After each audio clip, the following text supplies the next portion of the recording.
So hi, Stephen. Hello. I'm How are so you, glad. Peter? Yeah, I'm so glad you were willing to be interviewed for my Engaging Boys and Men's class. And I'm really interested in if you could say a little bit about your own background and what brought you to this work, what your training is, maybe what your present context is, and Catlin Gable, I guess, in particular. And then we talked a little bit about, how people can work collaboratively to help boys in schools. And that would be an interesting focus. Okay. Um, well, my name is Stephen Grant. I'm a licensed clinical social worker in Portland, Oregon. And let's see, so I don't know how far back to go in terms of my context and my experience, but I think I've always known I was going to be a counselor of some sort.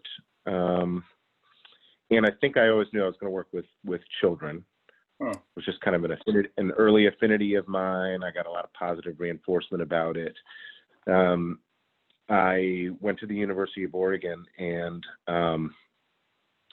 by way of, I did a few things down in Eugene that I think sort of funneled me to where I am now. I took a lot of, psychology classes, women's studies classes. I was doing some work on the campus with sexual assault. I was working in the community with women in recovery and also doing some multicultural education work with kids. And in particular, though, that the women's studies courses I was taking and the work with sexual assault really had me sort of fired up about men, not very happy with how men were showing up in the world and really wanted to do a lot of advocacy in that way. And I kind of felt like, well, if I want to be an advocate and an ally to women, I need to do some work with men and boys. And, one of the things that we've talked about together is that in those early stages, it was a lot of disappointment and anger and frustration with boys, and then in turn, or with men, and then in turn, it was sort of those things.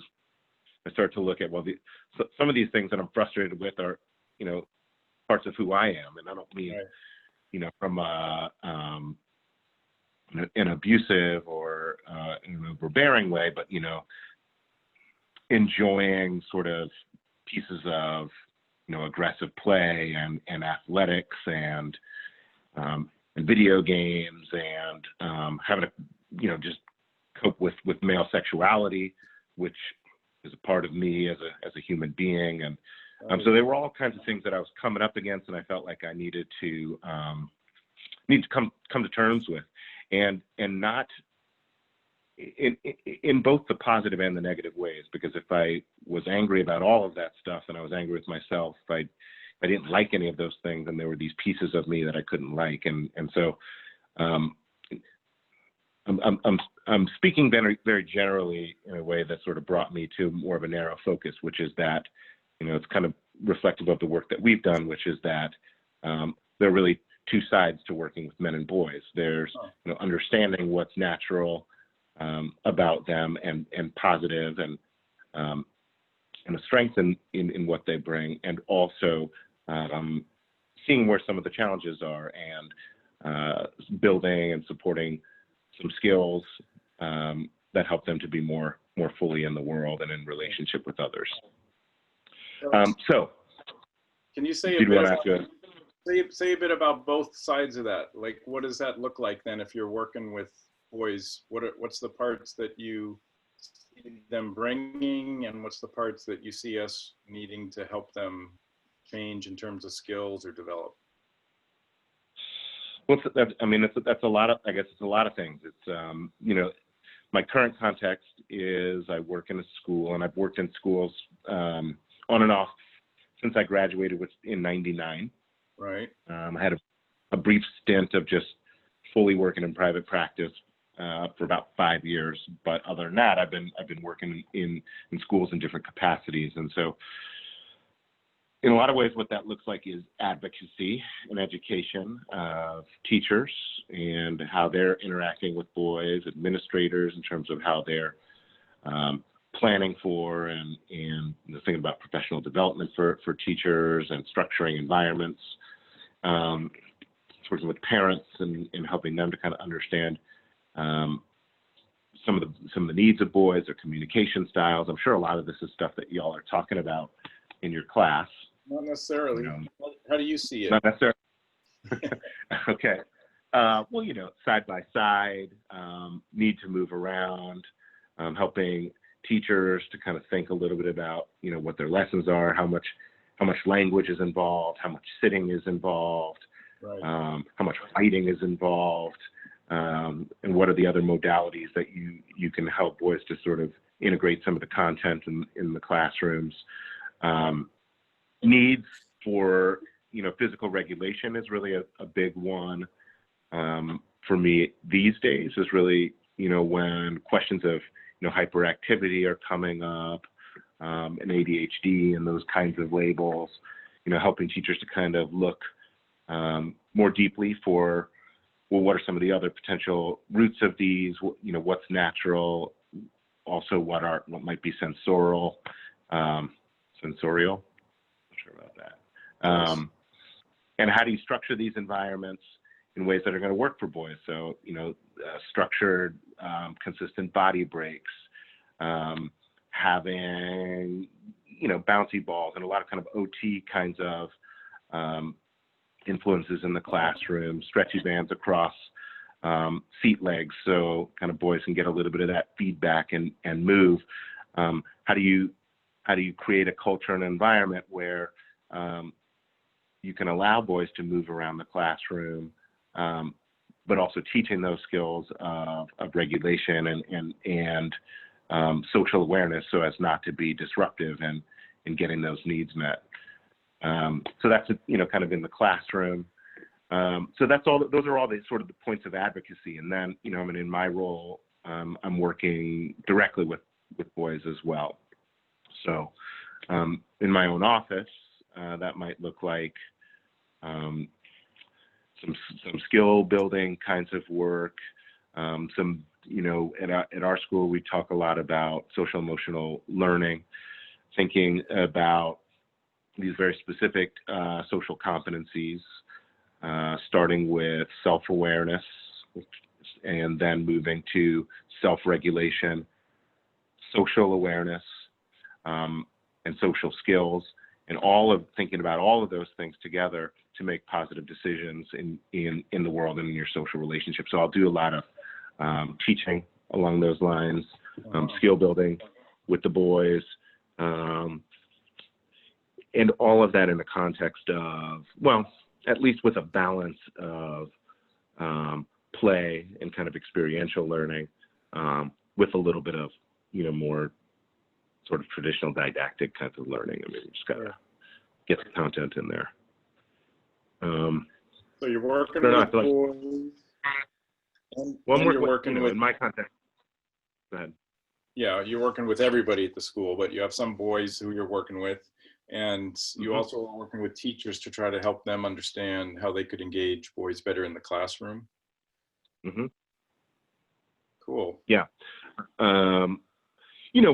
I working at Catlin Gable School it's kind of a unique environment. There's a lot of investment in teachers, their professional development. There's a lot of resource, a really amazing outdoor environment. And I would say, an awareness about sort of needs of boys that, predates, my getting the job there. Right. But kids get, a couple different recesses a day. They've got PE 4 to 5 days a week. Wow.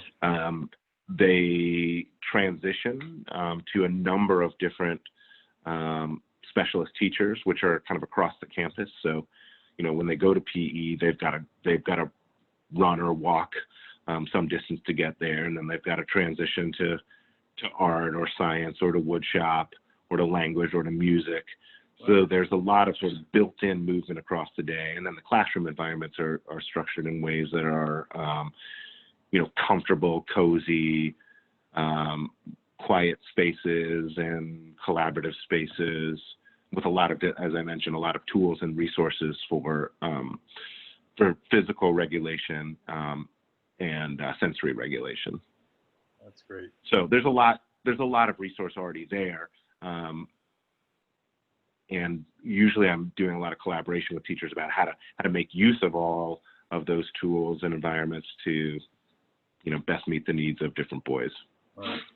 Hey, I'd like to ask you a specific, that's all really helpful to hear about. Thank you. I wanted to ask you a specific question about how you consult with either teachers and or parents about gaming issues with boys, and just how you sort of frame that as something they're bringing, something they're invested in, and how to help parents work with that interest area for that their boys might be worried about their boys doing too much, about the kind of game. Yeah, well, so I don't think I said that I work with preschool students through grades 5. And so there's always going to be a developmental lens to think about technology and what and when and how much is being consumed. Right. But, every family is different. They're showing up with different values and different styles of parenting. And so for sure, a lot of our kids are engaging with video games. I'm a gamer myself, and have been since, the early days of video games. And so it's been important for me to be sure I have a good sense of what all the sides are to the discussion. And I definitely feel like kids we should be delaying, right. Video game content, media content as much as possible, and limiting in these early ages. But also I think, I guess there's a couple different ways to look at this. I think, like how much and how often. I think we need to be sort of titrating responsibility to our kids and teaching them the skills, going back to the social emotional learning stuff. They need to have an awareness of what their own experience is and what their own needs are. What's the impact on me? They need to have some media literacy skills to be able to look at the content that they're digesting. At a certain point, kids get, they're going to friends' houses. They have different kinds of access, and they're consuming different kinds of content. They need to have the skills to be able to look at that content critically. So, at early ages, I'm recommending, hey, let's not do it at all, and let's add it gradually once we've taught the skills and they have the values to be able to understand and make good decisions about their use. But then, little by little, I think you need to be sitting down and kind of taking a look at what content they're interested in looking at and helping them to sort of make sense of it. I think a lot of folks want to just say, don't do this. Right. And usually as soon as you say that to kids, it's like they want it all the more. Whereas when you have conversations with them about, why and what some of that, what the concerns are about some of that content, then they can start to do some of those, make some of those good decisions on their own. I would like to share this story about my son, who I walked in. I've got two boys, just like Peter, just like Howard. The one's 15, the other's 16, and he was downstairs playing Overwatch, which is a multiplayer first-person shooter game, and he had his headphones on and he's talking to his friend, and he didn't know I was behind him, didn't know that I could hear what he was saying, and his friend was asking him, well, what do you think about this new update on Overwatch? And my son was saying, yeah, it's pretty cool, the gameplay is blah blah, this and that, it's but I feel like they probably, these new female characters are way too sexualized, and to me, I was like, okay, that's exactly what I'm looking for. If we can get our kids really thinking about what's being presented to them, I mean, that's half the battle. Right. And then obviously there are these pieces about, video game addiction, when a kid truly has an ADHD diagnosis and really is struggling with impulse control and struggling with sort of the pleasure seeking and the pleasure centers of their brain, when they're a little bit more susceptible to addictive behaviors in general, video games are, a big vice and a big draw. And I recommend for kids with those kind of diagnoses that their parents be a lot more careful about introducing games. And then there are just addictive, properties about it in general that I think, we need to be teaching kids about and how to sort of navigate and manage their use. And how do you specifically oh, I'm sorry. Addressing some of the issues that people have about the violence part of it? There's a lot of different research out there on the content. I mean, to me, I think that's going back to that media literacy piece. Mm-hmm. I'm some of the research that I've seen says that when you tend toward aggressive behavior in general, more physically violent behavior, than consuming that kind of violent content can contribute to more aggressive behavior. But that the research is changing all the time. I mean, that's a little bit about the self-awareness piece, right? Like, I would talk with any kid about those concerns, and I'd want to say, well, if you really need to be paying close attention to what your experience is when you play these games. For sure, when my kids were younger, they would get into this kind of like hyper focus on playing, and nothing seemed fun anymore. And those were concerns that we talked about before we introduced games. And so when they started to say those kinds of things, we'd have conversations. Do you notice this difference? Do you notice this change? How do you feel about it? Why is it that you're not interested in doing these other things that you really used to enjoy? And I mean, could it be because of the games? And, because we have kind of open, I think, non sort of judgmental and not kind of hit yourself over over the head kind of style of parenting, they could really think about that in open and honest ways.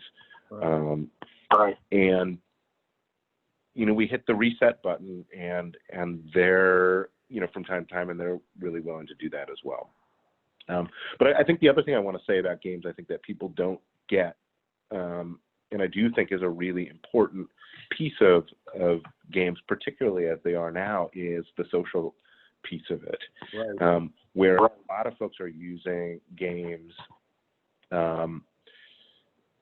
or not games, but they're using technology in these very indirect ways, texting. They're for sure not seeing each other's faces. We're hearing each other's voices.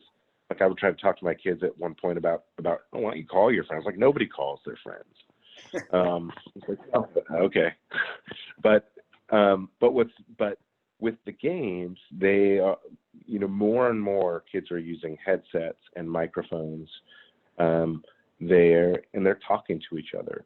Right. They're talking about games, certainly, but they're also talking about the math test and maybe the peer that they have a crush on. And so kind of like talking on the telephone, which is something that I really miss in a big way. You get to hear the intonation and really have a little bit more of a direct connection. And that's one of the things that we talk about with boys is a really important, sometimes it's a challenge for them, right? To have that kind of, to use, verbal language as a way of connecting. A lot of times they're connecting in more physical ways. And not only that, but then when they are engaging online and they're using those headsets, so many of these games are structured in a way that that they need to collaborate. That the kinds of talking that they're doing is really about cooperation. And yes, it's competition, but I feel that it's some of the best and sweet spots of what they get out of athletics. Of course, they don't get the movement out of that, but